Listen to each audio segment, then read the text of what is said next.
Todos tenemos problemas. La mayoría pensamos que tenemos más problemas que los que realmente tenemos y que tenemos más problemas que los demás. Pero pocos, o quizá ninguno, ha tenido jamás los pesares que un hombre llamado Job tuvo. Y en medio de sus problemas, sus dolores, sus dificultades, sus perplejidades, su quebrantado corazón, su consternación, su desconcierto, él hace una declaración increíble que se encuentra en Job, capítulo 13, versículo 15. He aquí, aunque él me matare, en él esperaré. No obstante, defenderé delante de él mis caminos. Todos sabemos que Dios es necesario, que sin Él no existiríamos. Espero que lo sepa. Pero esa realmente no es la mayor pregunta. No solo es Dios necesario, la gran pregunta ¿es Dios suficiente? Y sabemos que Dios da bendiciones, pero debemos también admitir que Dios permite los problemas. Entonces, ¿podemos confiarle en nuestros problemas?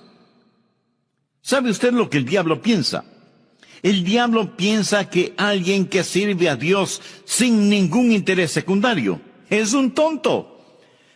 Por favor, retroceda a la primera parte de este libro, Job capítulo 1, los 3 primeros versículos.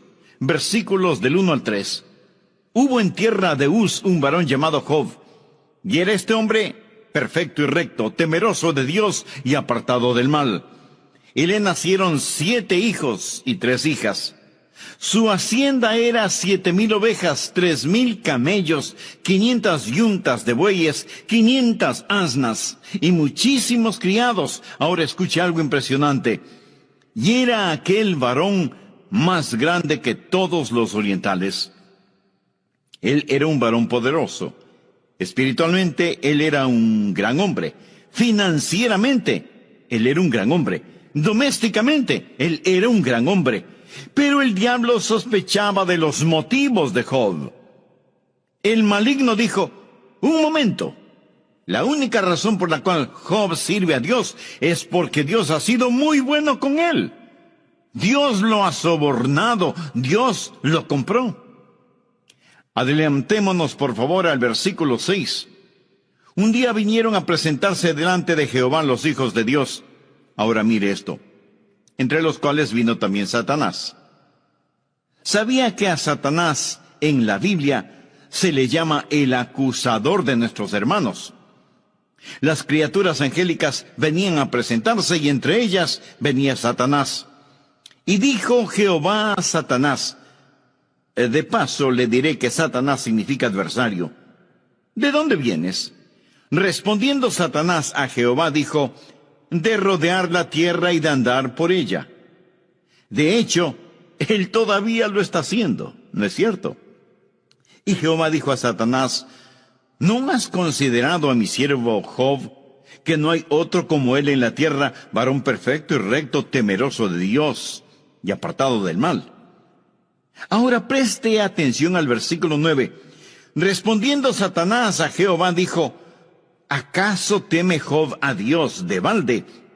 Es decir, Dios, ¿no existe alguna intención secundaria por la cual te sirve?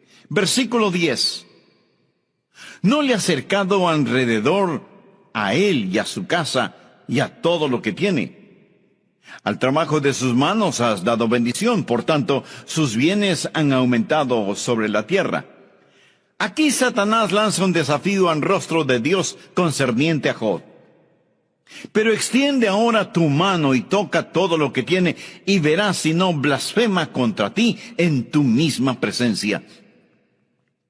Dios, Él realmente no te ama, ni se preocupa por ti. Él realmente no confía en ti. Tú simplemente le has comprado, lo has sobornado. Él ni siquiera sabe lo que son los problemas, ya que tú pusiste una cerca a su derredor. Sé que hay una cerca a su alrededor porque he intentado pasarla y tú no me lo permites. Tan solo déjame darle algunos problemas tamaño industrial. Déjame herirlo, ponerlo en tinieblas, causarle pérdida, sufrimiento y dolor. Dios, y te diré cuánto te ama. Él escupirá tu rostro, te maldecirá a la cara. Note el versículo 12. Dijo Jehová a Satanás: he aquí todo lo que tiene está en tu mano, solamente no pongas tu mano sobre él. Y salió Satanás de delante de Jehová. Ahora, como veremos, Satanás le causará problemas increíbles a Job. Y al final, después de todos esos problemas, Job dijo: he aquí, aunque él me matare, en él esperaré. El diablo le dijo: Dios, él te ama porque tú has sido tan bueno con él, porque tú le has dado riquezas, porque le has dado hijos, porque has puesto una cerca a su alrededor. Él te ama porque, amigo, esa es la más débil clase de amor. Cuando usted le dice a su esposa: te amo porque eres linda, o cuando ella le dice a su esposo: te amo porque provees para mí, ¿qué pasará si él pierde su trabajo y ella pierde su belleza?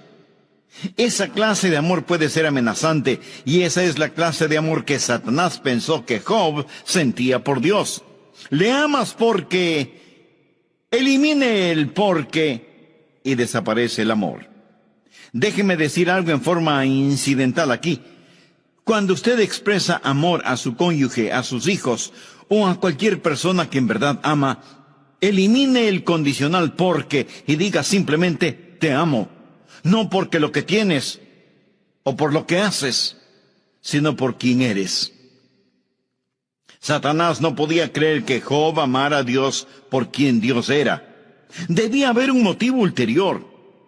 Y es que el mundo es de esa manera. ¿Sabe lo que el mundo dice?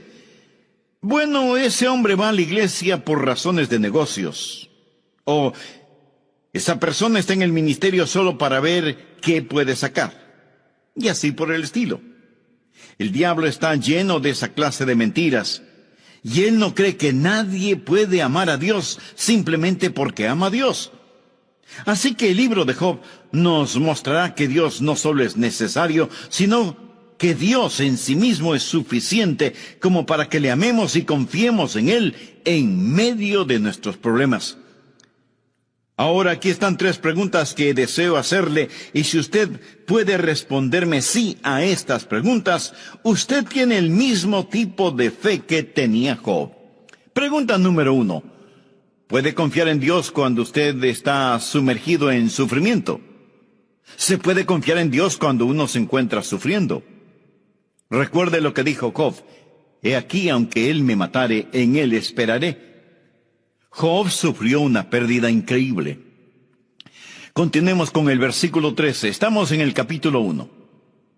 Y un día aconteció que sus hijos e hijas comían y bebían vino en casa de su hermano el primogénito, y vino un mensajero a Job y le dijo: estaban arando los bueyes y las asnas paciendo cerca de ellos, y acometieron los sabeos y los tomaron, y mataron a los criados a filo de espada. Solamente escapé yo para darte la noticia.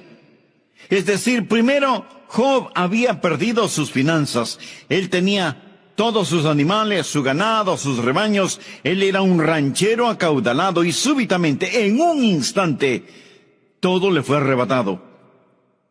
Bueno, si mañana por la mañana usted se despierta en pobreza, si la bolsa de valores se viene abajo y usted tiene todo en acciones y bonos, y su tan llamada fortuna se desvanece, ¿podría usted aún confiar en Dios? ¿Podría? Bien, espero que sí. Job quedó en la quiebra de la noche a la mañana. Hubo pérdida financiera. E inmediatamente después de todo eso, no solo la pérdida financiera, sino también la pérdida de su familia. Mire por favor el versículo 18 del capítulo 1 y verá qué más aconteció. Entre tanto que éste hablaba, vino otro que dijo: tus hijos y tus hijas estaban comiendo y bebiendo vino en casa de su hermano el primogénito, y un gran viento vino del lado del desierto y azotó las 4 esquinas de la casa, la cual cayó sobre los jóvenes y murieron. Y solamente escapé yo para darte la noticia. Podríamos decir que fue como si un gran tornado de la mano de Satanás hubiera golpeado la casa donde los hijos de Job estaban y fueron arrebatados a la eternidad. Es decir, la casa completa se desplomó sobre su familia. Job había perdido sus finanzas e inmediatamente después pierde a su familia. Pero el diablo aún no había acabado con él. Job va también a perder su salud. Vaya al capítulo 2 y leamos el versículo 4. Respondiendo Satanás dijo a Jehová: piel por piel, todo lo que el hombre tiene dará por su vida. Pero extiende ahora tu mano y toca su hueso y su carne, y verás si no blasfema contra ti en tu misma presencia. Y Jehová dijo a Satanás: he aquí, él está en tu mano, mas guarda su vida. Y ahora Job está cubierto desde la coronilla de su cabeza hasta la planta de sus pies de grandes úlceras y llagas que han herido su cuerpo con fiebre y dolor. Su cuerpo está absorbido con la infección que erupcionaba en su piel, tanta que Job tomó un fragmento de una olla de barro quebrada para rascarse, y al hacerlo, supuraciones putrefactas salían de las llagas. ¿Puede imaginarse estar cubierto de la cabeza a los pies con furúnculos sangrantes y malolientes? Job había perdido su fortuna, su familia y su salud, pero el diablo aún no había terminado con él. Job tenía 3 amigos que vinieron para consolarle, para hablar con él, pero de consoladores no tenían nada. Quiero que escuche lo que uno de ellos dijo. Busque Job capítulo 4 versículo 7. Elifaz le dice a Job: recapacita ahora. ¿Qué inocente se ha perdido? ¿Y en dónde han sido destruidos los rectos? En otras palabras, Elifaz le dice: Job, viejo picarón, ¿qué es lo que has estado haciendo de malo? Porque nadie sufre de esta manera siendo inocente. Dios nunca ha dado la espalda a la gente justa. Elifaz asumía que Job tenía un pecado secreto. Si Job hubiera estado haciendo lo bueno, nada de lo que le pasó le hubiera pasado. Perder su fortuna, perder su familia, perder su salud y hasta su reputación. Todos nosotros cuidamos celosamente nuestra reputación, ¿verdad? ¿Qué haría usted si perdiera su reputación? ¿Qué, sin que usted haya hecho nada malo, la gente piense que sí lo hizo? ¿Qué si la gente empieza a criticarle y decir que usted tiene la culpa y usted ni sabe de lo que están hablando? Hay muchas personas que tienen esa filosofía en estos días. A muchas de ellas usted las ve en la televisión transmitiendo un mensaje que dice: si usted está bien con Dios, va a tener riquezas, va a ser acaudalado, tendrá dinero, comodidades, carros hermosos y lujosos, usted lo tendrá todo. De paso, envíenos un generoso donativo. Amigo, esta clase de personas abundan en la televisión, ¿lo has notado? La idea o filosofía detrás de esto es que la única razón por la cual usted sufre es porque ha hecho algo malo. Así que arregle sus cuentas con Dios y tendrá todo lo que quiere. Déjeme decirle que hay una sola cosa equivocada con esa filosofía. No es cierto. Algunos de los santos más santos de Dios sufrieron tremendas vicisitudes y nunca tuvieron nada. Aquí tenemos al pobre Job, sumido en sufrimiento, total bancarrota, sus hijos muertos debido a un tornado, su cuerpo infectado con una terrible enfermedad, y como si eso fuera poco, sus amigos se preguntan: ¿qué de malo habrá hecho Job? Ahora, en medio de todas esas circunstancias, Job alaba y glorifica a Dios. ¿Puede usted hacer eso? ¿Puede confiar en Dios cuando está sumergido en sufrimiento? No piense que la fe es la forma de evitar el sufrimiento. Vayamos por un momento al libro de Hebreos capítulo 11. En este capítulo, Dios da una lista de los héroes de la fe, aquellas personas que hicieron cosas increíbles por fe. Y tenemos breves destellos de sus victorias. Los versículos del 32 al 35 dicen: ¿Y qué más digo? Porque el tiempo me faltaría contando de Gedeón, de Barak, de Sansón, de Jefté, de David, así como de Samuel y los profetas, que por fe conquistaron reinos, hicieron justicia, alcanzaron promesas, taparon bocas de leones, apagaron fuegos impetuosos, evitaron filo de espada, sacaron fuerzas de debilidad, se hicieron fuertes en batalla, pusieron en fuga ejércitos extranjeros, las mujeres recibieron sus muertos mediante resurrección. Si solo leyera eso, yo me enlistaría de inmediato. Si eso es la fe cristiana, póngame en esa lista. Si parece que todo es solo miel y nada de hiel, pero espere un minuto. Desde el versículo 36 hay un cambio. Otros, y subraye esa palabra, experimentaron vituperios y azotes, y a más de esto, prisiones y cárceles.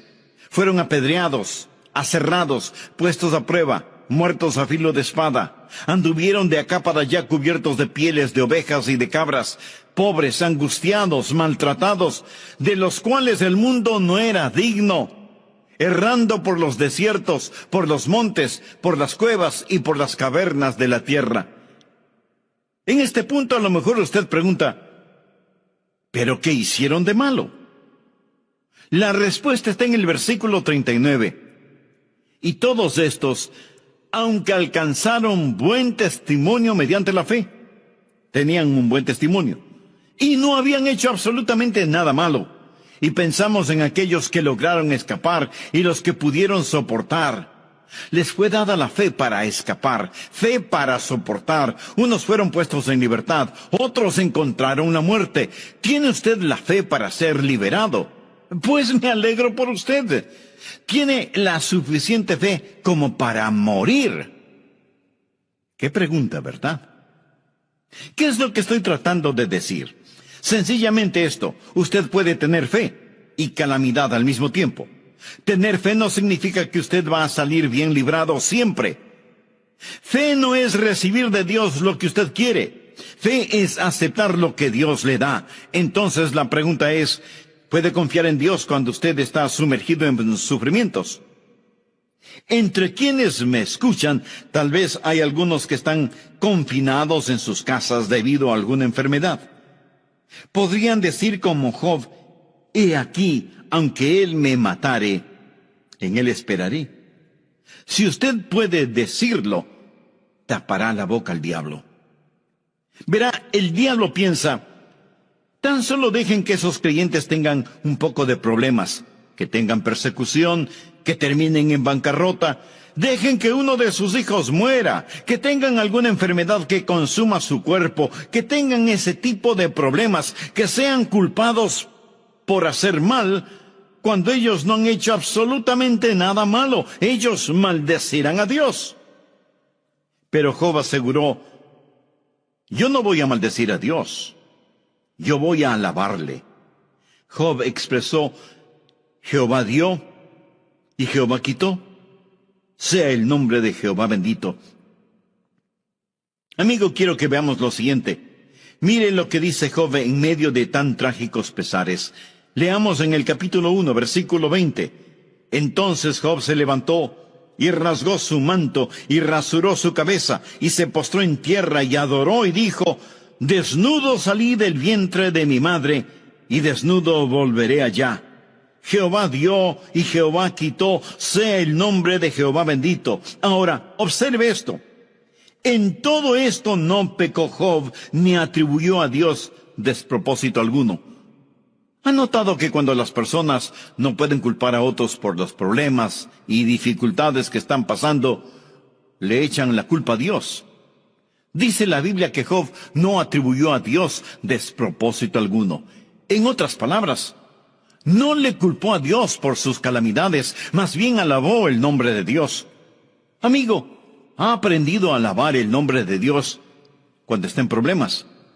Cuando está en dificultades, se siente protegido por los poderosos brazos de Dios. Amigas, amigos, gracias por estar en nuestra sintonía y como siempre, sean bienvenidos a nuestro programa. el amor que vale. Estamos estudiando la vida de Job para saber cómo podemos confiarle a Dios nuestros problemas y hemos respondido a la primera pregunta: ¿cómo confiar en Él cuando estamos sumergidos en sufrimientos? Pregunta número 2. ¿Puede confiar en Dios cuando sus amigos le abandonan? Bien, es una cosa el estar sumergido en sufrimiento, pero ¿qué cuando sufrimos y no hay nadie a nuestro lado que sufra con nosotros? No hay nadie a quien le importemos. Bueno, Job tenía 3 amigos, 3 consoladores, mas ¿qué tipo de consoladores eran ellos? Como observaremos, todo lo que ellos hicieron fue venir, hablar cosas sin sentido y criticar a Job. Realmente no eran sus amigos del todo. Como dice el refrán popular, con amigos así, ¿quién necesita enemigos? Bien, veamos ahora Job 19:14. Mis parientes se detuvieron y mis conocidos se olvidaron de mí. ¿Puede usted confiar en Dios cuando sus amigos lo abandonan? Mis parientes se detuvieron y mis conocidos se olvidaron de mí. Agradezco a Dios por los amigos. Ellos son maravillosos. Pero ¿qué pasa cuando sus amigos no comprenden, cuando usted está en dificultades y nadie parece entenderle? Y a propósito, los amigos de Job no podían entenderle porque ni ellos ni Job sabían qué estaba ocurriendo. Job estaba en completa oscuridad, y así estaban sus amigos. Y tal vez peor que estar sufriendo físicamente es tener amigos que lo abandonen a uno. Quizá no haya mayor dolor que ese. Anote al margen Salmo 41, verso 9. Aún el hombre de mi paz en quien yo confiaba, el que de mi pan comía, alzó contra mí el calcañar. Esa fue una profecía de lo que Judas Iscariote haría al Señor Jesucristo. Salmo 55, versos del 12 al 14. Porque no me afrentó un enemigo, lo cual habría soportado. Ni se alzó contra mí el que me aborrecía, porque me hubiera ocultado de él. Sino tú, hombre, al parecer íntimo mío, mi guía y mi familiar, que juntos comunicábamos dulcemente los secretos y andábamos en amistad en la casa de Dios. Piensa en esto. Aquí está Job en su más profunda necesidad, y sus amigos le han dado las espaldas. Es como el anciano apóstol Pablo en la cárcel de Filipos, que necesitaba algún consuelo, pero tuvo que escribir, porque Demas me ha desamparado, amando este mundo. Ahora, eso le puede suceder a usted. Tal vez estoy hablando a algún consiervo pastor cuya iglesia está en su contra. A lo mejor el mismo comité de púlpito que le invitó a servir en la iglesia ahora le pide la renuncia porque está predicando la verdad del Evangelio. De paso diré que no crea que el mundo le amará por predicar el Evangelio. El mismo mundo que odia a Jesús le odiará a usted. Usted puede verse en tremendos problemas por predicar honestamente el Evangelio. Algunas veces sus asociados más cercanos o las personas a las cuales usted se llega en busca de consejo se volverán contra usted si usted proclama y vive el Evangelio. Es mejor confiar en Dios. Sus amigos algún día le darán la espalda. Sucede con nuestros hijos en las escuelas, colegios y universidades. Si ellos tienen una firme convicción de su fe cristiana, aquellos estudiantes que no la tienen se burlarán de ellos, se reirán de ellos, se lo aseguro. Cuando usted tiene una firme actitud por Cristo, sus amigos le dejarán. Y lo mismo sucede en el mundo de los negocios. Si usted practica justicia y honestidad en sus negocios y tiene socios que actúan solamente en forma contraria, ellos se volverán en su contra. Es más, tratarán de hacerle caer, le serrucharán el piso. Ahora la pregunta es, ¿puede usted confiar en Dios cuando está sumergido en sufrimiento? ¿Puede confiar en Dios cuando sus amigos le abandonan? ¿Sabía que incluso la esposa de Job le dio la espalda? Leamos Job capítulo 2, versículos 9 y 10. Entonces le dijo su mujer: ¿aún retienes tu integridad? Maldice a Dios y muérete. Y él le dijo: como suele hablar cualquiera de las mujeres fatuas, has hablado. ¿Qué? ¿Recibiremos de Dios el bien y el mal no lo recibiremos? En todo esto no pecó Job con sus labios. Su esposa entra donde está el pobre Job en sufrimiento, sentado sobre un montón de ceniza. Ella viene y le dice: tan solo mírate, mira lo que Dios te ha hecho. Job, ¿por qué no maldices a Dios y te mueres? Esta es su esposa. ¿Sabe lo que él le responde a ella? Él le dice: mujer, estás loca. Estás hablando como una de esas mujeres insensatas. ¿Estás loca, mujer? No lo entiendo esto, mas te diré algo. Estoy confiando en Dios y no lo rechazaré ni lo negaré. Cuando ella le dijo: maldice a Dios y muérete, ¿sabe lo que ella hacía? Llevaba a cabo la obra del diablo. Eso es exactamente lo que Satanás dijo que Job haría. La tercera pregunta quizás sea más difícil. ¿Puede confiar en Dios cuando está abrumado por las tinieblas, abatido por la oscuridad? Bien, recuerde que usted entiende por qué todo esto está pasando. Es decir, usted puede leer el primer capítulo del libro de Job, observar que hay una competencia aquí, y Satanás ha difamado el carácter de Dios, y Satanás ha calumniado el carácter de Job. Y usted sabe que Dios está permitiendo que Job sea probado, no para mostrar que Job caerá, sino para demostrar que no lo hará. Usted sabe eso. Sin embargo, Job no sabía nada. Job no había leído el libro de Job. Él no comprendía todo esto. Él estaba en oscuridad absoluta. Él no tenía idea de lo que estaba ocurriendo. Ahora vamos a Job, capítulo 23. Los primeros 5 versículos. Respondió Job y dijo: hoy también hablaré con amargura, porque es más grave mi llaga que mi gemido. Job dice que ni siquiera puede comparar sus gemidos con lo que siente. ¿Quién me diera el saber dónde hallar a Dios? Yo iría hasta su silla, o sea, su trono. Expondría mi causa delante de él y llenaría mi boca de argumentos. Yo sabría lo que él me respondiese y entendería lo que me dijera. Job está diciendo: Dios quisiera hablar contigo. Tengo algunas preguntas que hacerte. Preguntas que me molestan interiormente. Dios, me debes algunas respuestas. ¿Qué es lo que está pasando? Leamos los versículos 8 y 9. He aquí yo iré al oriente, y no lo hallaré, y al occidente, y no lo percibiré. Si muestra su poder al norte, yo no lo veré. Al sur se esconderá, y no le veré.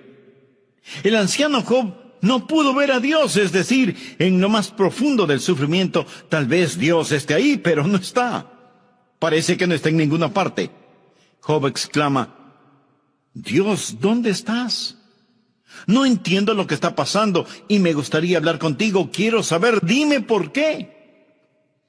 Si usted está en tinieblas ahora mismo y está diciendo: Dios, me debes algunas respuestas, busque el capítulo 50 de Isaías. Aquí el profeta tiene una gran pregunta, versos 10 y 11.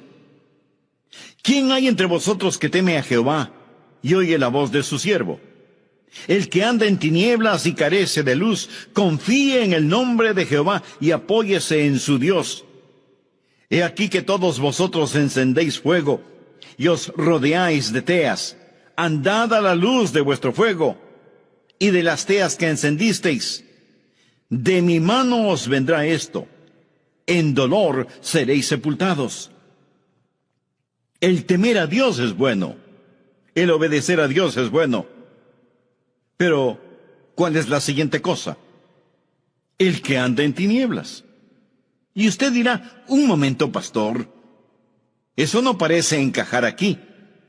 Una persona que teme a Dios y obedece a Dios y sin embargo anda en tinieblas y carece de luz. Eso no cuadra, pastor. Bien, ¿qué dice Dios que hay que hacer? Confíe en el nombre de Jehová y apóyese en su Dios. ¿Sabe lo que significa apoyarse en Dios? Significa descansar totalmente en Él. ¿Qué hace usted cuando está en tinieblas? Miremos nuevamente el versículo 11. He aquí que todos vosotros encendéis fuego y os rodeáis de teas. Andad a la luz de vuestro fuego y de las teas que encendisteis. De mi mano os vendrá esto. En dolor seréis sepultados. ¿Qué es lo que está diciendo? Cuando esté en oscuridad, no encienda su propio fuego, no encienda su propia luz. Usted puede estar sirviendo a Dios, temiendo a Dios, obedeciendo a Dios, y sin embargo vendrá la oscuridad. ¿Qué es oscuridad? Oscuridad es sencillamente la ausencia de luz.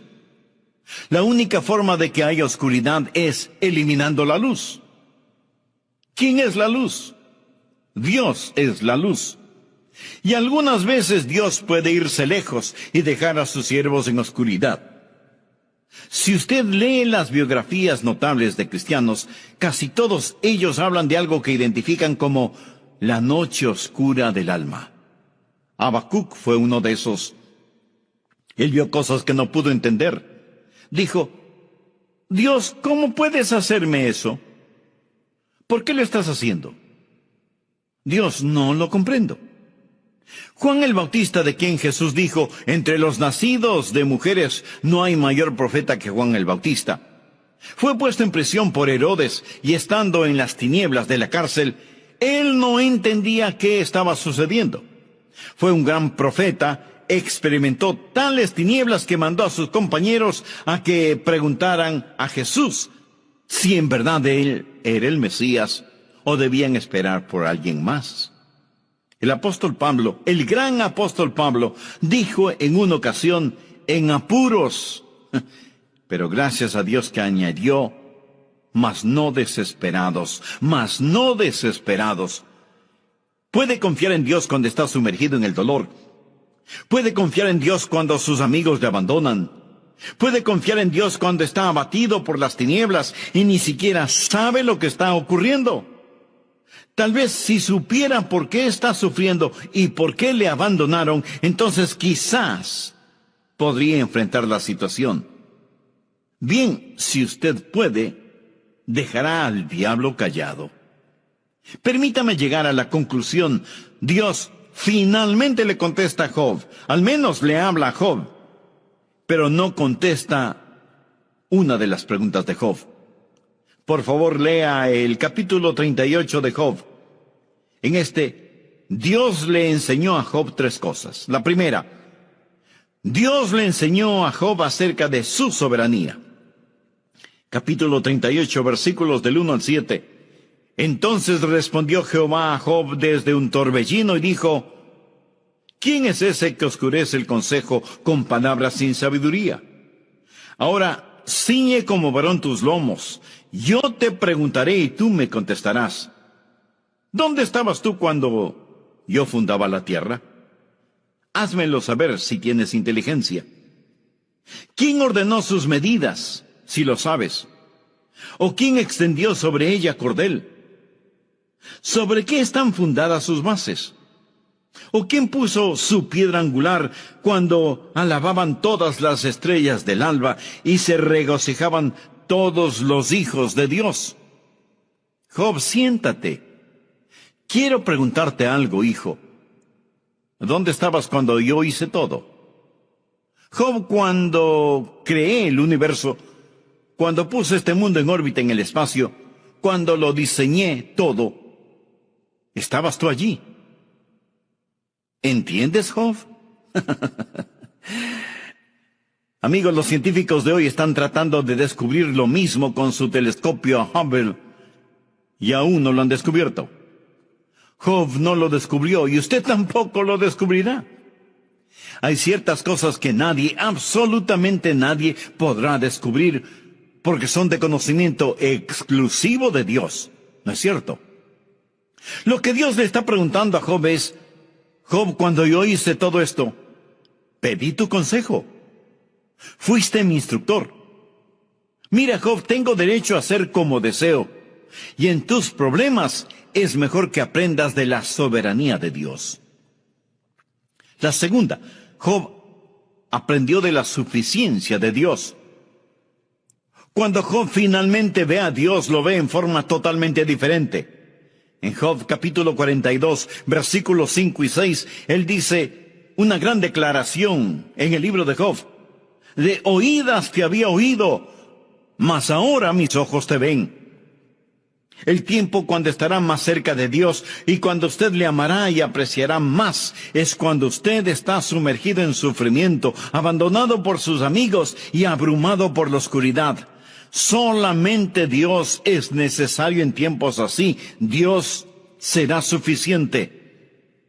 Y finalmente Job aprendió no solo de la soberanía de Dios y de la suficiencia de Dios, sino que también aprendió de la compasión de Dios.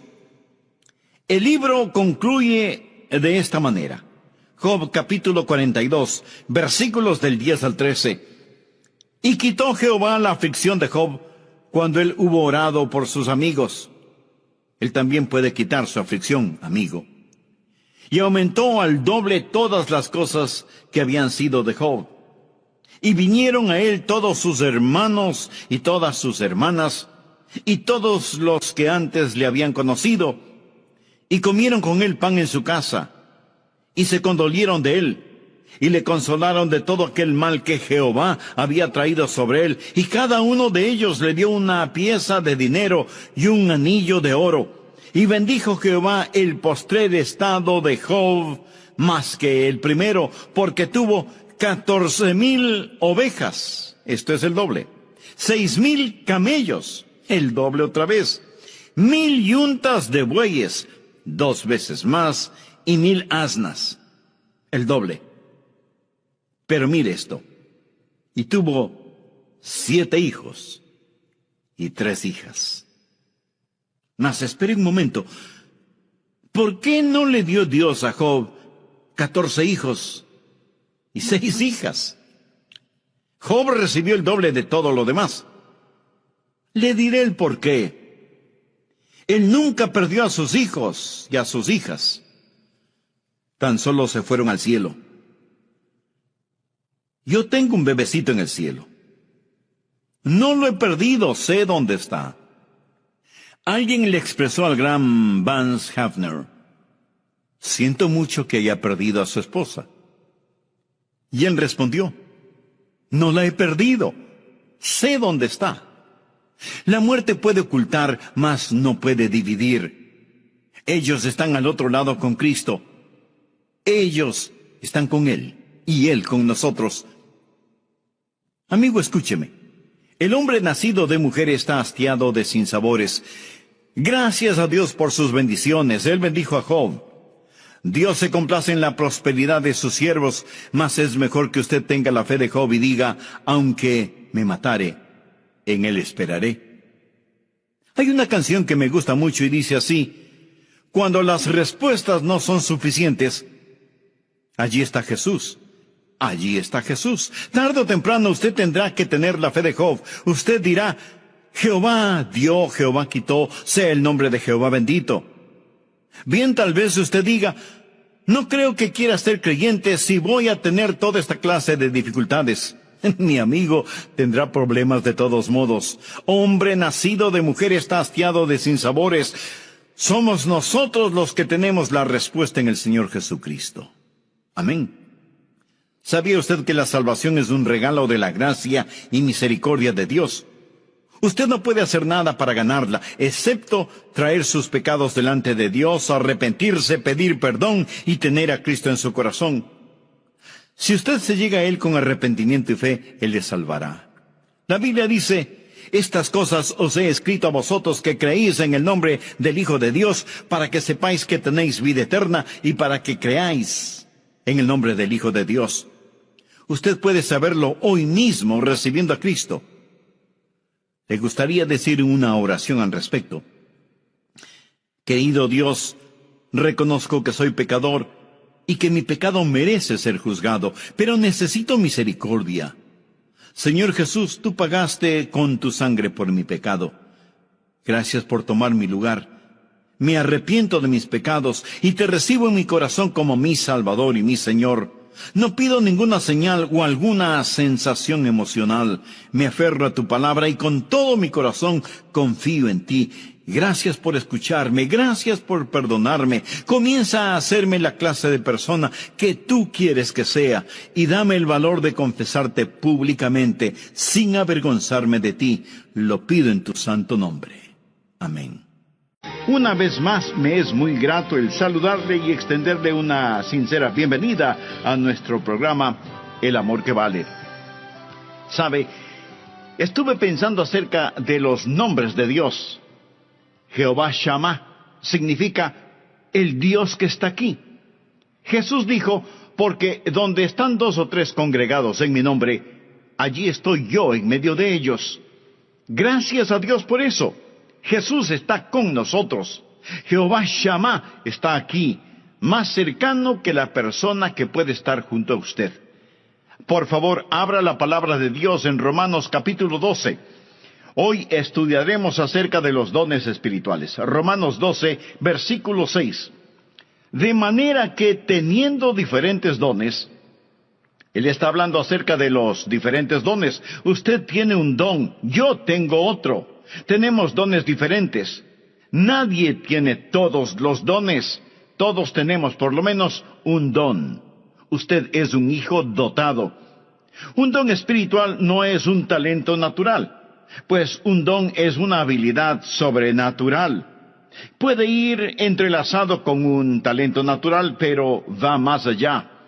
No es natural, es sobrenatural. Es un don de gracia.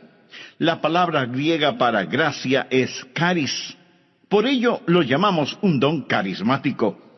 Usted es un hijo dotado y quizás se sienta indigno. Tal vez diga, no soy dotado, pastor, solo soy un humilde obrero.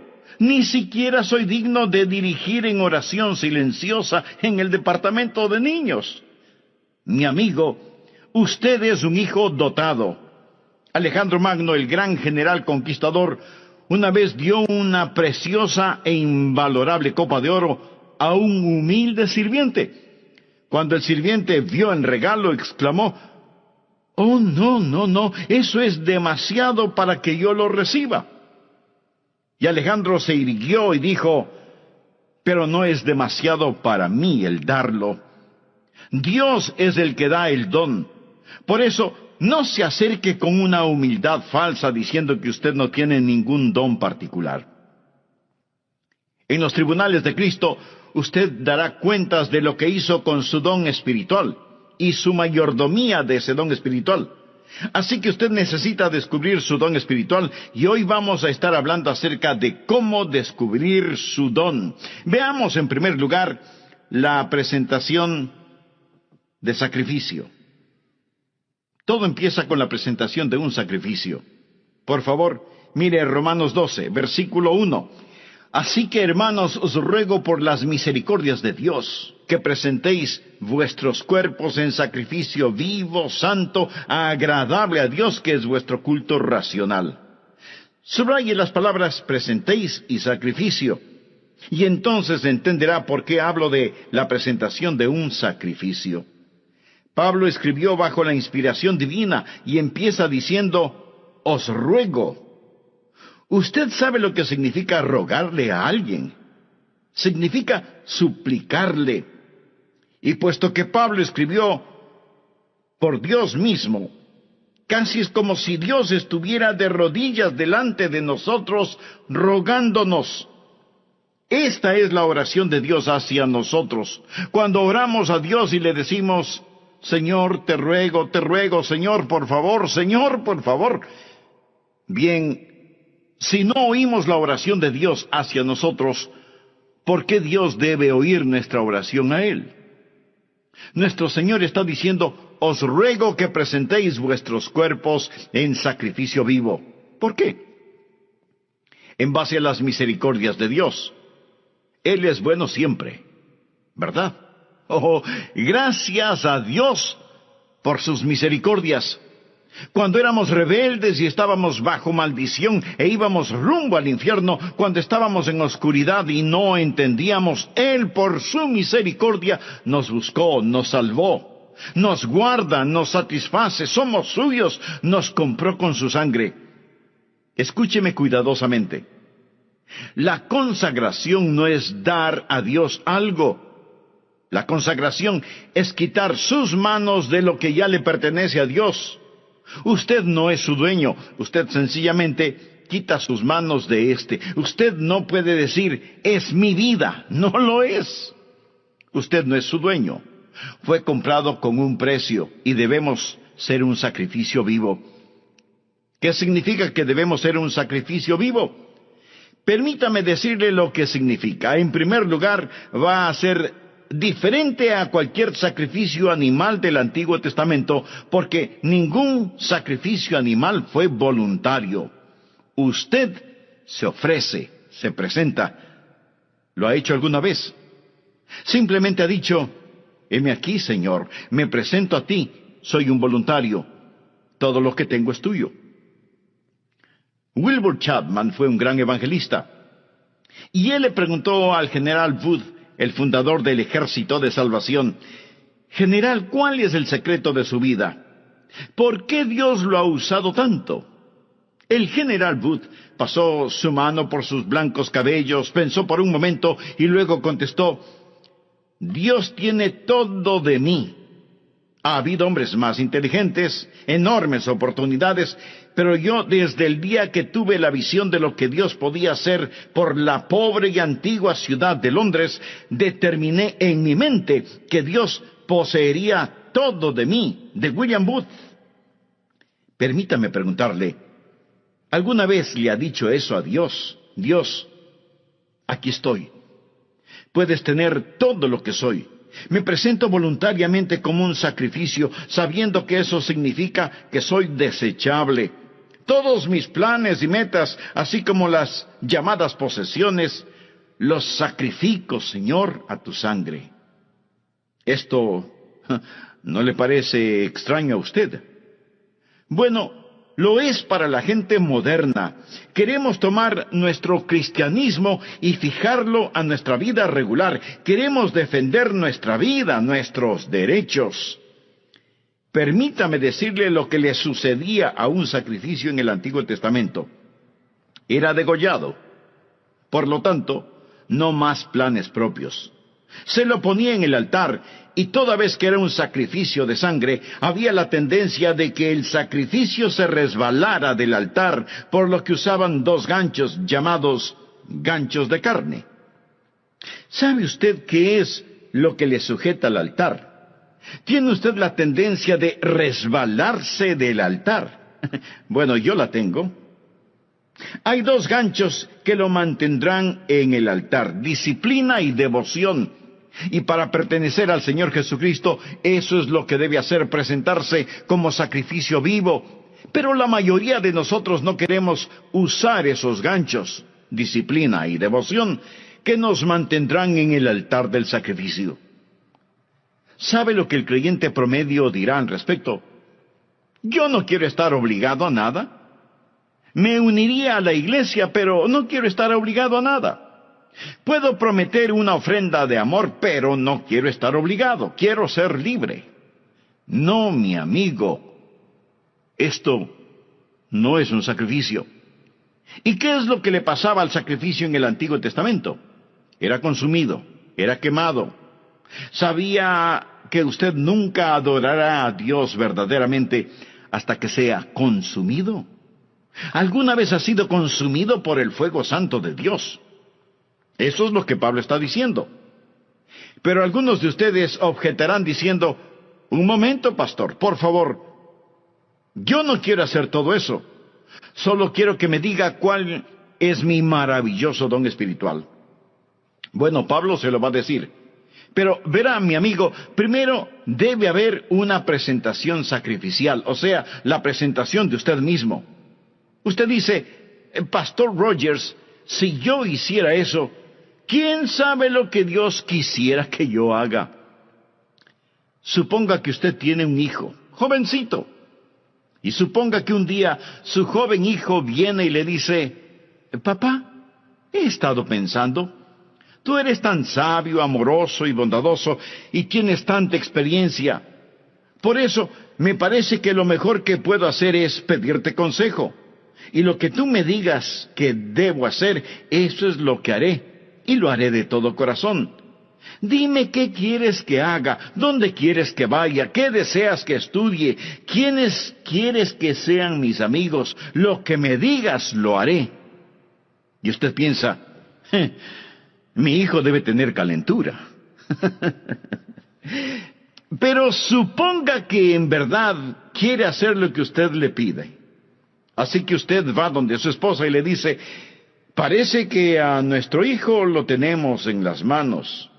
Él se va a arrepentir de haberme dicho que hará cualquier cosa que yo le pida. ¿Procedería usted así? Creo que no. Lo más probable es que si usted estuvo pensando en regalarle un carrito, aunque sea usado, lo que su hijo le manifestó inclinará un poco más aceleradamente la balanza. ¿No le parece? Es la manera que él tiene de decirle, papá, yo sé que me amas. Usted se presenta a sí mismo como sacrificio vivo y comprobará cuál sea la buena voluntad de Dios, agradable y perfecta. No tenga miedo de entregarse a Él, ni de decir, heme aquí, Señor, me entrego totalmente a ti. Ese es el primer principio, la presentación de un sacrificio. El segundo principio es, habrá una transformación espiritual. Después de la presentación viene la transformación. Mire por favor el versículo 2. No os conforméis, es decir, no se dejen amoldar a este siglo, sino transformaos por medio de la renovación de vuestro entendimiento, para que comprobéis cuál sea la buena voluntad de Dios agradable y perfecta.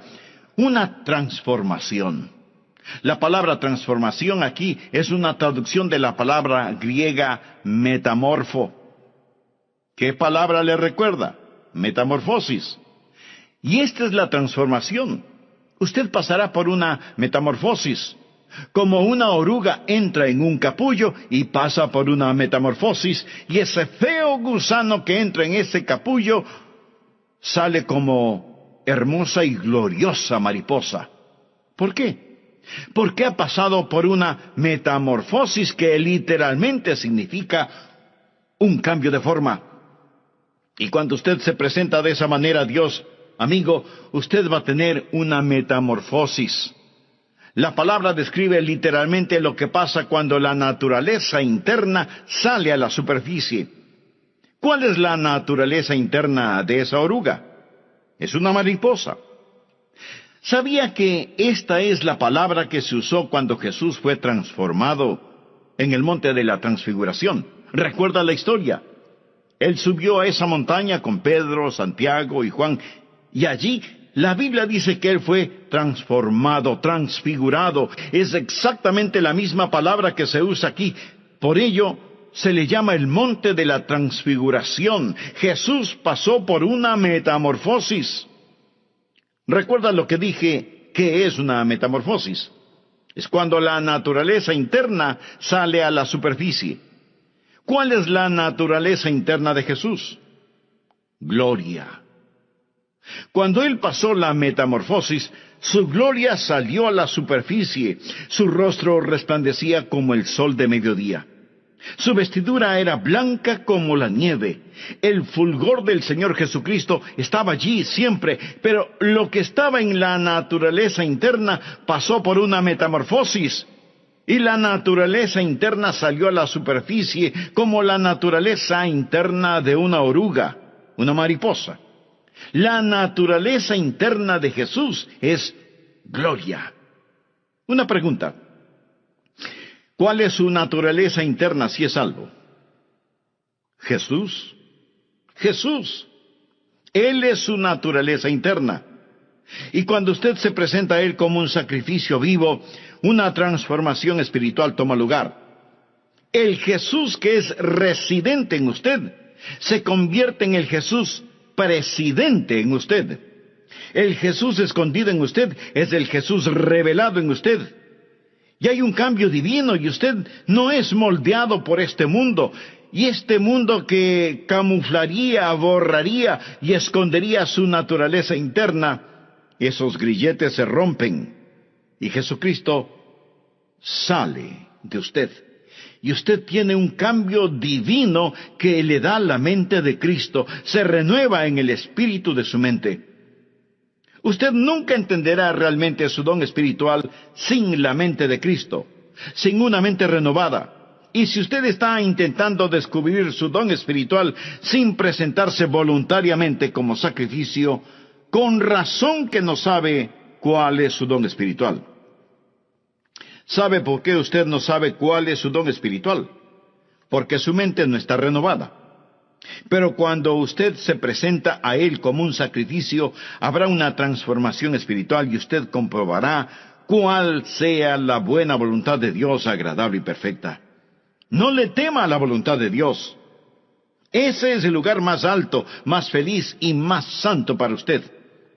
El tercer principio es, habrá tiempo para una sobria consideración. Leamos Romanos 12:3. Digo, pues, por la gracia que me es dada. Recuerda lo que es la palabra gracia. Es caris. El apóstol está diciendo, por el carisma que he recibido, a cada cual que está entre vosotros, que no tenga más alto concepto de sí que el que debe tener. Subraye la palabra tener.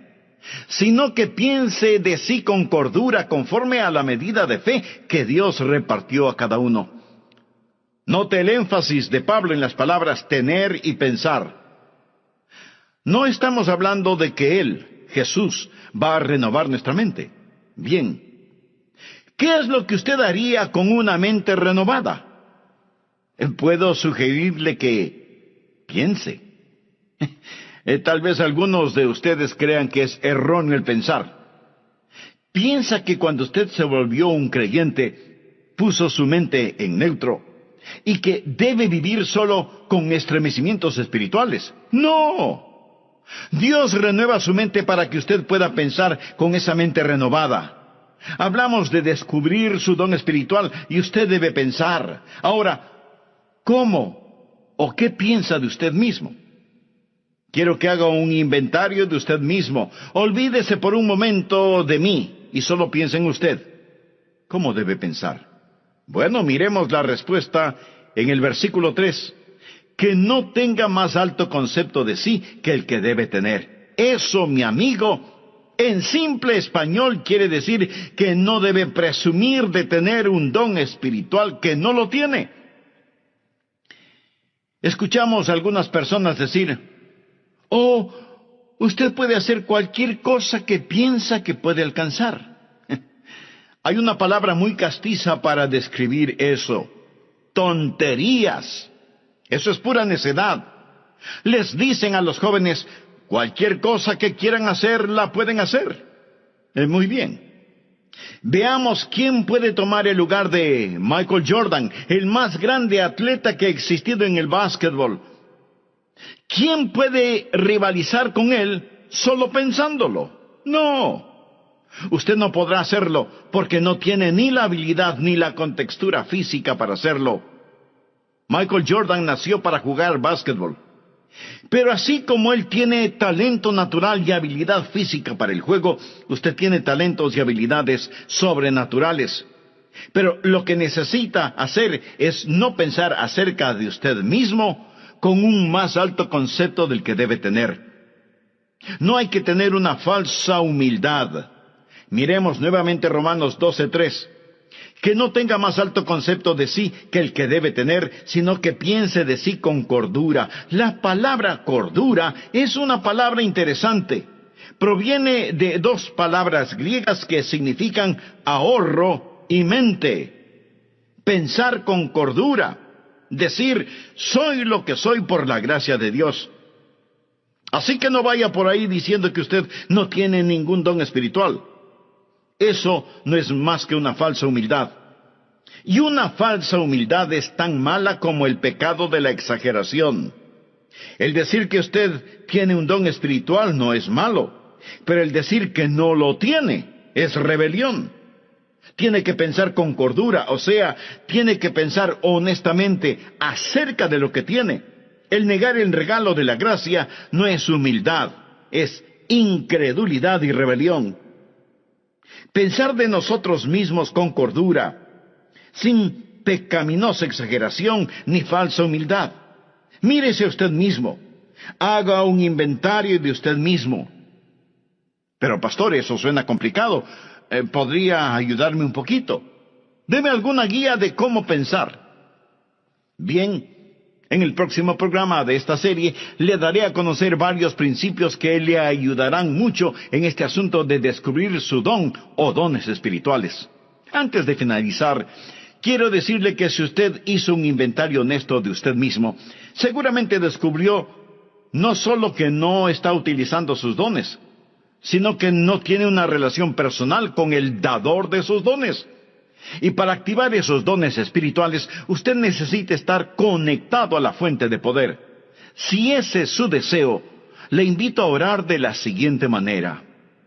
Amado Dios, sé que he estado viviendo una religiosidad que no ha cambiado mi manera negativa de vivir. Me reconozco pecador delante de ti y vengo a implorar tu misericordia, tu perdón, tu gracia. Señor Jesús, gracias por pagar la deuda de mi pecado con tu propia vida en la cruz del Calvario. Gracias por amarme de tal manera. Este mismo momento por fe te recibo en mi corazón como mi Salvador y Señor. Ten la bondad de hacerme un instrumento útil en tus manos y utiliza mi vida y los dones que me has dado para honra y gloria de tu nombre. Lo pido en tu nombre. Amén.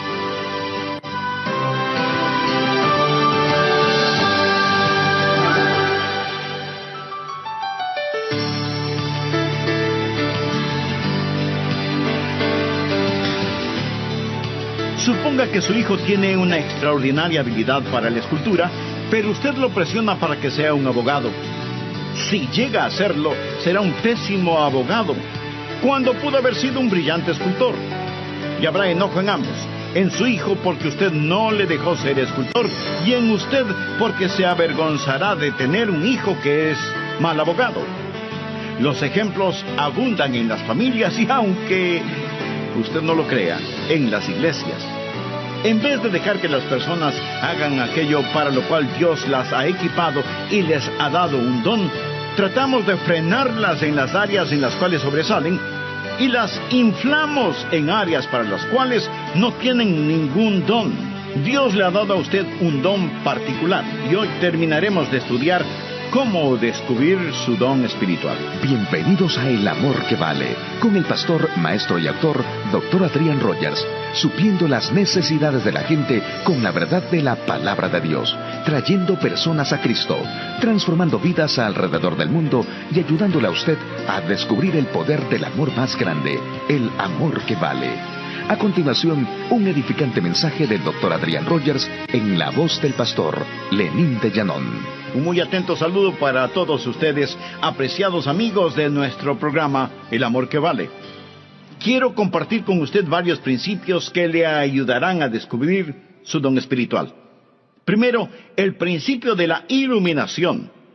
Verá, el Santo Espíritu de Dios que está en usted iluminará su mente. Esta es la parte mística de este asunto. Quiero decir, no hay una fórmula matemática. El Espíritu Santo de Dios empezará a hablar a su corazón. Así lo hizo cuando me llamó para que predicara su palabra. Ese es el ministerio de iluminación. Segundo, el principio del gozo. Cuando usted siente que el Espíritu de Dios lo mueve a que haga algo, eso es iluminación, y usted lo hace, va a sentir gozo. De paso le diré que sea que lo note o no en mi voz, yo siento gozo en hacer lo que estoy haciendo este momento, predicar la palabra de Dios.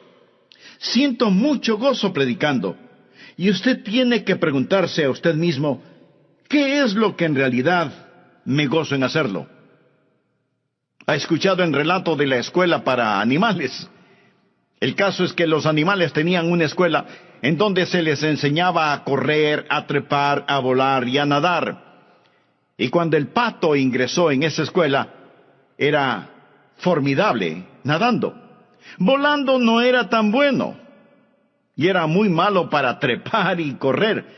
Así que como era muy bueno nadando, no le dieron clases de natación, y más bien lo pusieron en la pista atlética para que corriera y corriera y corriera. Después de un tiempo, se volvió pésimo nadando, y su correr no mejoró. El águila también entró a la escuela, y era fantástico verle ascendiendo y alcanzando la copa de los árboles, pero dijeron que no lo estaba haciendo en la forma correcta. Así que le llamaron la atención por eso y le ordenaron que recibiera lecciones de natación. Al águila no le gustó recibir esas lecciones y se volvió rebelde, por lo que le expulsaron de la escuela. Luego vino a la escuela el conejo, quien era increíble corriendo. De hecho, le encantaba correr, pero no era tan bueno en el resto de cosas. Era malo nadando y no le gustaban las clases de natación.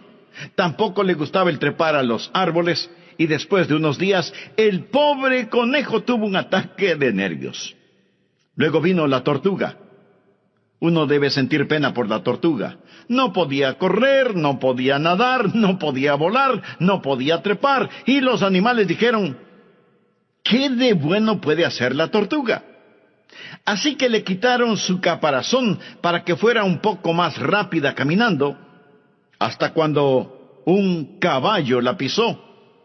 Y ese fue el final de la pobre tortuga. Al fin de cuentas, la escuela para animales fue un completo fracaso. Usted dirá: pero eso es ridículo.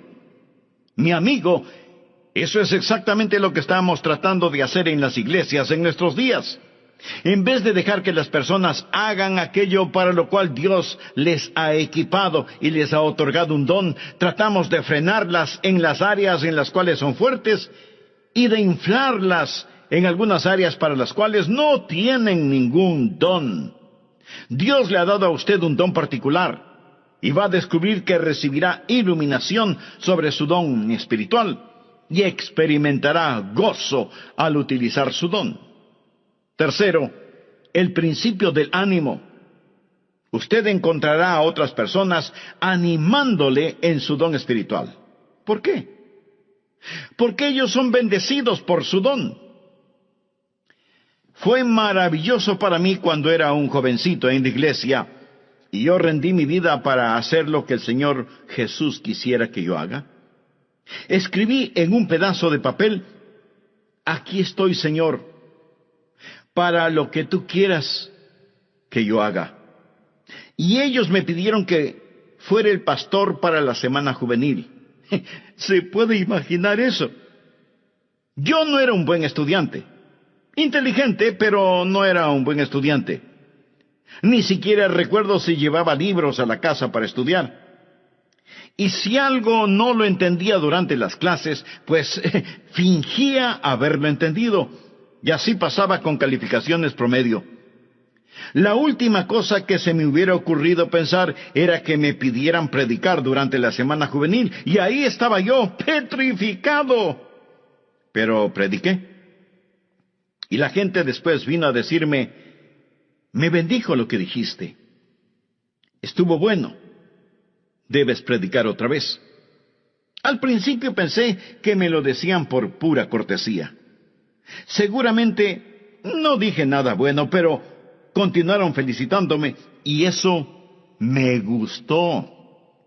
Si un predicador le dice: no me gusta que me digan que prediqué bien, mi amigo, esa es una mentira. Quiero decir, cuando a usted le animan, eso ayuda.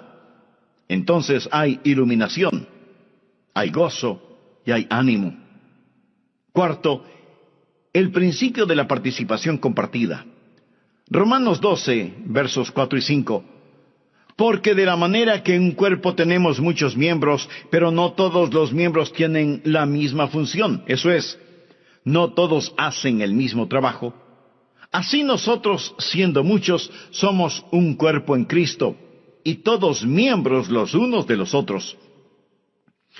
Ahora necesitamos aprender que cuando nos presentamos nosotros mismos a Jesús, también nos presentamos el uno al otro. Debe haber una participación compartida. Cuando usted pertenece a Cristo, también me pertenece a mí. Y cuando yo pertenezco a Jesús, también le pertenezco a usted. Recuerde que la iglesia es su cuerpo, no es una organización con Jesucristo como presidente. Es un cuerpo con Jesucristo como la cabeza y todos nosotros somos miembros de ese cuerpo. Y es la arrogancia, la presunción y el orgullo lo que nos divide. Es el Espíritu Santo de Dios el que nos une. Así, cuando descubrimos nuestro don, debe haber una participación compartida. Ahora, los dones de todos no son tan obvios. Quiero decir, usted está escuchando por medio de mi voz lo que tengo en mi mente, no lo que tengo en mi hígado. ¿No es cierto? Usted no está pensando, el hígado del pastor está funcionando bien este momento. No. Pero déjeme decirle que si mi hígado no estuviera funcionando bien, yo no estaría predicando en este programa. Verá, en cada iglesia cristiana evangélica hay miembros que hacen distintos trabajos, personas a las cuales ni siquiera las vemos, pero ellas tienen una participación compartida. Y cada don ha sido dado para perfeccionar el cuerpo de Cristo. Y si usted no está haciendo lo que debe, si usted es un miembro de la iglesia que no está cumpliendo el propósito para el cual Dios le ha puesto en la iglesia, usted está haciendo daño y es peligroso para el cuerpo, quien quiera que usted sea. Cuando era pastor de la iglesia, a veces me preguntaban, ¿cuántos miembros activos hay en su iglesia, pastor? Mi amigo, todos son activos. Algunos destruyen y otros construyen, pero todos son activos. Dios le puso a usted en su cuerpo como Él quiso, y debe haber participación compartida. Nadie tiene todos los dones, cada uno tiene por lo menos un don, y somos dependientes los unos de los otros. Dios nos hizo diferentes a fin de poder hacernos uno. Quinto, el principio de la activación específica. Por favor, leamos Romanos 12, versículos del 6 al 9. Ahora el apóstol llega a un tipo de por lo tanto. Él está hablando de todas estas cosas que van antes de lo siguiente. Usted sabe, nosotros nos presentamos a Él y Él renueva nuestra mente y entonces nos encontramos a nosotros mismos operando en el cuerpo. Ahora Él dice, de manera que teniendo diferentes dones según la gracia que nos es dada, o sea, según el carisma que nos es dado, si el de profecía, úsese conforme a la medida de la fe, o si de servicio, en servir, o el que enseña, en la enseñanza, el que exhorta, en la exhortación, el que reparte con liberalidad, el que preside con solicitud, el que hace misericordia con alegría. Aquí él menciona 7 dones y dice, pónganse las pilas, estén activos. ¿Usted quiere saber cuál es su don? Bien, simplemente escoja uno que piensa puede ser su don y póngase a trabajar. Es difícil dirigir a un buque que no se mueve. No se siente simplemente allí. Usted va a descubrir su don cuando esté ocupado. Él dice, profecía. Úsese conforme a la medida de la fe. Es decir, usted puede tener no mucha fe, pero la tiene conforme a la medida de fe que Dios repartió a cada uno. Tome lo que tiene y póngalo a trabajar. Leamos una vez más rápidamente estos 7 dones. Veamos si puede detectar el suyo. 7 dones aquí mismo. Primera de Corintios capítulo 12 menciona más dones, pero aquí en Romanos 12, primeramente habla acerca de la profecía en el versículo 6. ¿Lo ve usted? Mírelo, bien. ¿Qué es profecía? El don de profecía es declarar la verdad. Si usted tiene el don de profecía, se encontrará, por ejemplo, sirviendo en el ministerio de las prisiones, trabajo misionero. Se verá quizás enseñando una clase, pero usted se va a encontrar enseñando. Usted va a tener un deseo de poner persuasión y será persuasivo, y usted moverá a las personas a la acción. Y luego menciona en el versículo 7, servicio. Esa es otra palabra para el ministerio. Y usted va a encontrarse, si ese es su don, haciendo lo que tantas personas hacen tras bambalinas en las iglesias. Y eso es satisfacer necesidades espirituales de una manera práctica. Es trabajo dentro de la iglesia, en actividades de acuerdo al don que tiene. Ayer asistí a un programa de actividades. 2 de mis nietos estaban jugando baloncesto. Allí se fue todo el día sábado. Pero fui a estos juegos de baloncesto y me bendijo tanto ver a esos entrenadores allí, ver a esas personas que trabajan para que estos niños desarrollen carácter. La escuela dominical es el aula, el programa de actividades es el laboratorio donde pone la enseñanza en práctica, y qué cosa tan maravillosa es cuando cada uno cumple con su don de servicio. Y luego menciona el don de enseñar. Mire el versículo 7. Si usted tiene este don, deseará clarificar la verdad. Es decir, usted tendrá un deseo de investigar las cosas y validar la verdad que es presentada. Y tendrá una mente interrogatoria y será usado en la escuela dominical y será usado en las organizaciones misioneras, en estudios bíblicos en los hogares, escuelas vacacionales y así por el estilo. Y después menciona la exhortación en el versículo 8. ¿Qué es exhortación? Es el deseo de estimular a las personas en su fe, para exhortarlas a amar mejor a Jesús. Y si usted tiene ese don, va a...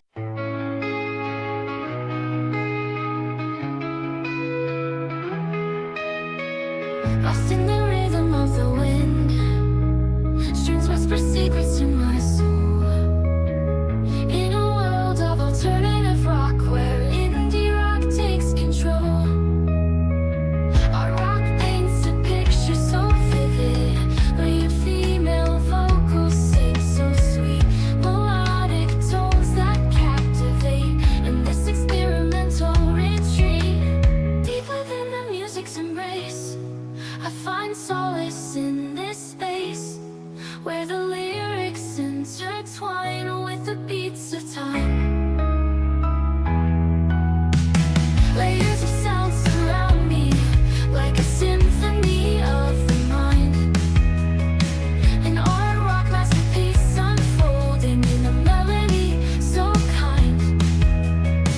Each note a brushstroke of emotion, painting hues of every shade. The female vocals breathe life into a song that won't fade. Deep within the music's embrace, I find solace in this space, where the lyrics intertwine with the beats of time. As the music evolves and shifts, I surrender to its gift, an experimental journey where the deep meets the sea.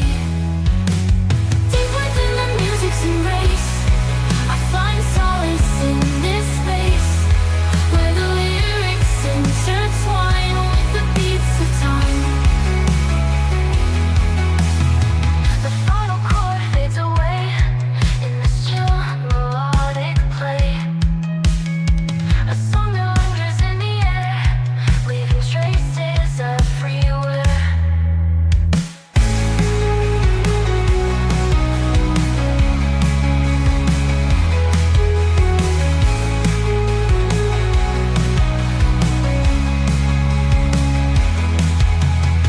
Layers of sound surround me, like a symphony of the mind. An art rock masterpiece unfolding in a melody so kind.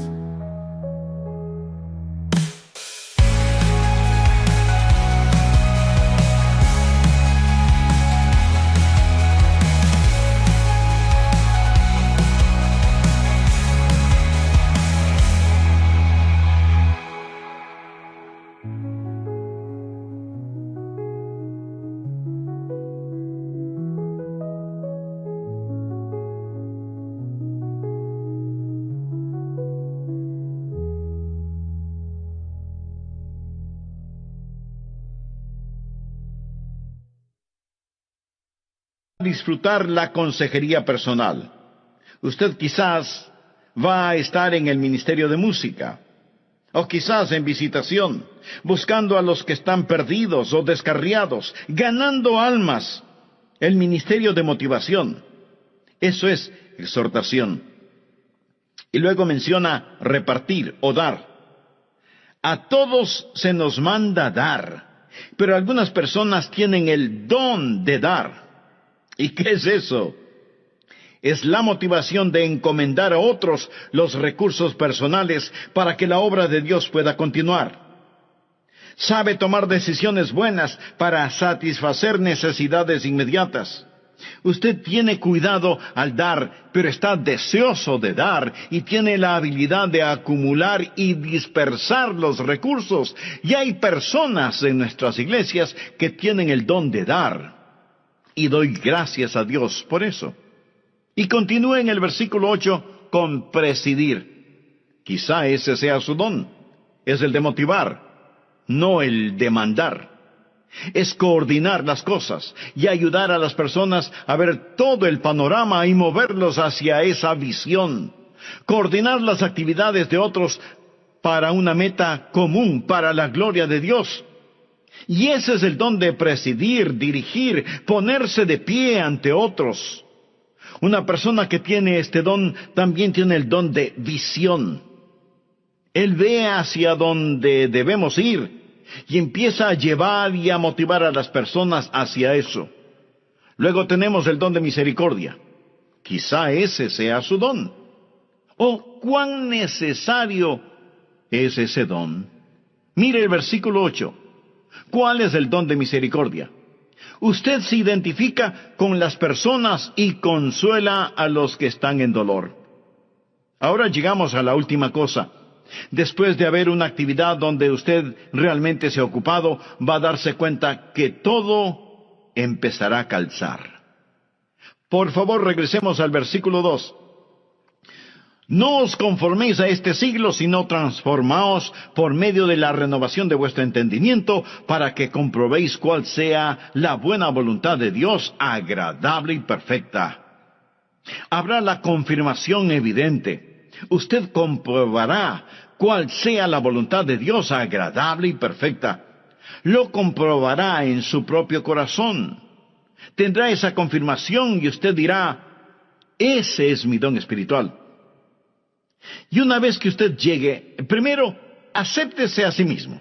Segundo, empiece a ser usted mismo. Tercero, comience a entregarse. Y cuando usted se acepte, sea usted mismo y se dé a sí mismo amigo, entonces será bendecido. Dios se glorifica y la iglesia se fortalece. ¿Qué pasaría, amigo, si los creyentes en las iglesias cristianas, es decir, todos nosotros, dejáramos de ser calentadores de bancas?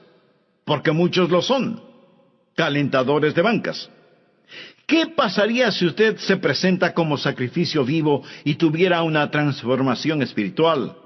Y luego hace una consideración solemne. Señor, ¿qué quieres que yo haga? ¿Sabe cuál es el problema con muchos de nosotros? Los ganchos de carne. No queremos estar atados. Usted dice, bueno, deje que otro lo haga. Cuando estuve en Londres fui a ver las joyas de la corona. Le dije al guardia, deseo ver el diamante de Curano, porque había leído de este, así que vi el diamante de Curano. Este diamante es de 186 quilates. Señoras, esa sí que es una piedra preciosa. Y en ese tiempo ellos dijeron que costaba la mitad de todos los gastos diarios del mundo. Esto fue antes de que fuese cortado y se lo diera forma. Está en las joyas de la corona. Le fue dado a la reina Victoria por un príncipe de Punjab, un jovencito que lo tenía en su posesión. Él se lo dio a la reina de Inglaterra. Después, este príncipe de Punjab se convirtió en un hombre. Él fue a la torre donde guardan las joyas y dijo, quiero ver el diamante. En ese entonces él era ya un hombre. Lo había regalado cuando era un niño. Ellos se preguntaron, ¿qué querrá? ¿Querrá que se lo devuelvan? ¿Va a pedir que se lo regresen? Y sacaron ese diamante porque él fue el que lo obsequió. Él dijo, podrían ponerlo en mis manos. Y ellos pensaron, oh no, pero lo pusieron en sus manos. Y entonces él se volvió y dijo a la reina que estaba allí, cuando era un niño le di esto, pero tenía la mente de un niño. No entendía completamente todo lo que estaba haciendo.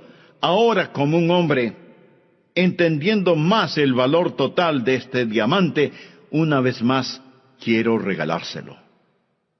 Cuando oí eso, dije, Señor, tú sabes, cuando era un niño, di mi corazón a Jesús. Y ahora soy un hombre. Yo no entendía todo lo que estaba haciendo, mas fue de corazón. Pero una vez más, quiero darte mi vida. ¿No se siente así a veces? Señor, por tus misericordias, me presento como un sacrificio vivo. Y cuando lo hace, ese es el primer paso para descubrir su don espiritual. Quiero que lo haga. Estará tan feliz de haberlo hecho. Hay otros de ustedes que no son salvos. Usted no puede presentarse hasta que no se presente como un pecador que necesita ser salvo y diga, Señor Jesús, tú moriste para salvarme y prometes salvarme. Me entrego a ti y sálvame.